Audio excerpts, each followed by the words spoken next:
Herkese merhaba arkadaşlar, kanalımıza hoş geldiniz. Afra Saraçoğlu, Poyraz Yosmaoğlu ile aşkı belgelendi.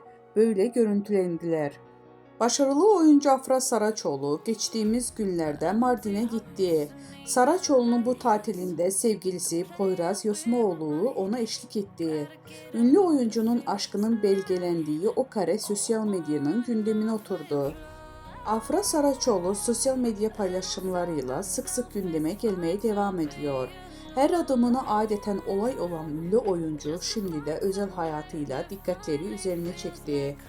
Uzun süredir aşk yaşadıkları iddia edilen Afra Saraçoğlu ile Poyraz Yosmaoğlu'nun ilişkileri sosyal medyada belgelendi. Mardin'de tatil yapan ikili yemek yerken kameralara takıldı. Birlikte görüntülenen çift bu görüntüleri sosyal medyanın gündemine oturdu.